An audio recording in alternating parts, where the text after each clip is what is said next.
Carlos, in that eighth inning, I mean, you had 5 batters fall behind 0-2. What impresses you the most about the type of at-bats that you guys are able to work and the way that you're able to come through there?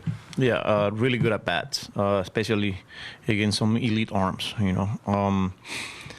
Alvarez get us going. I think he's just continue to fight, continue to trying to put the ball in play, try not to chase as much.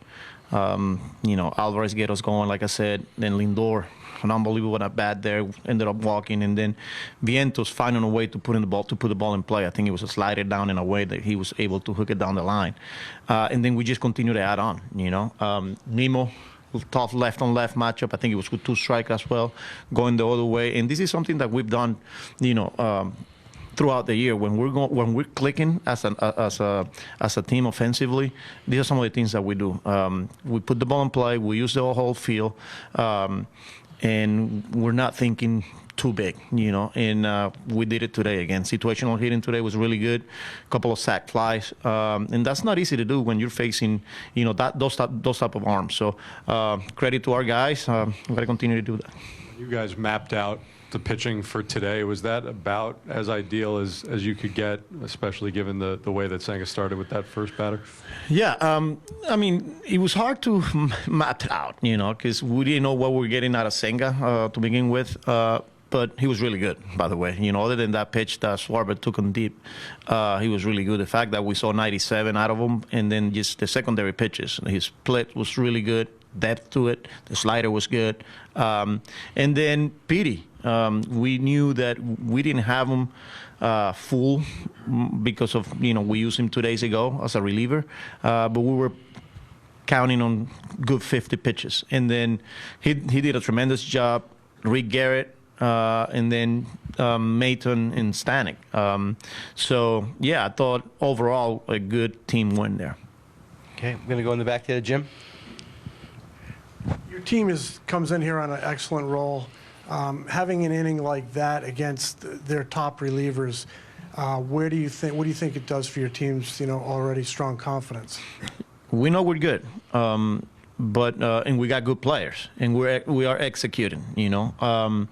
So we just continue to grind at bats, continue to take it one pitch, one at bat at a time, and good things will happen. Like I said, I think the biggest thing is not trying to do too much in those situations, and we've been able to do that as of late.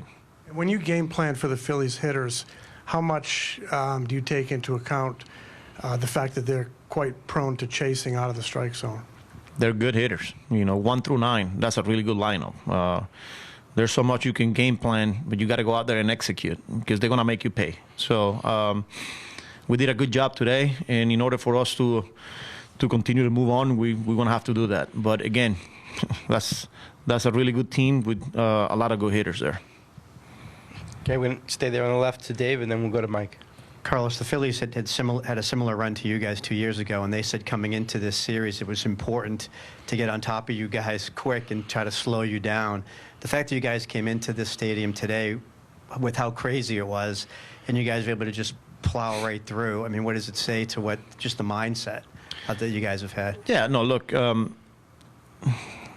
one game, but that was pretty cool atmosphere there. It was loud, packed house, and then the crowd is into every pitch, But we were able to control our emotions, and like I said, in that 8th inning, putting together those good at-bats and shutting them down offensively, it's one game. We got to come back tomorrow and we got to do it again. But it's a good start. Again, you can't take anything for granted. That's a really good team.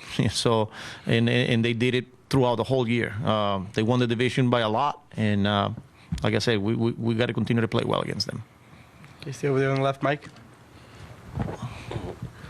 Carlos, with Senga, was it basically determined 2 innings, or did you kind of have a pitch number more in mind? Yeah, we had it wasn't going to be more than 2 innings. We knew that from the beginning. And pitch count wise, he was somewhere there, 35 pitches. Yes. Also, if it had stayed 5-1, would you have used Diaz? No, not today. Not today. Not today. Gonna go over here on the right. Come back.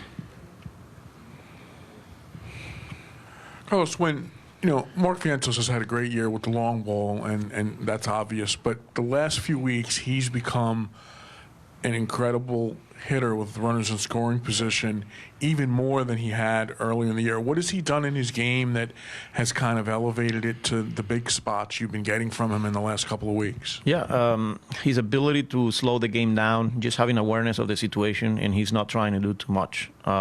He's taking what they're giving him. We saw it last series against the Brewers when he went the other way against a lefty with the bases loaded. Today, first and second with 2 strikes. You see him, he's not trying to hit the ball out of the ballpark. Yeah, if you make a mistake, he's going to put a good swing on it. But I think he's just basically taking what they're giving him. And that's pretty impressive for a kid that's playing for the first time. This type of games says a lot about him.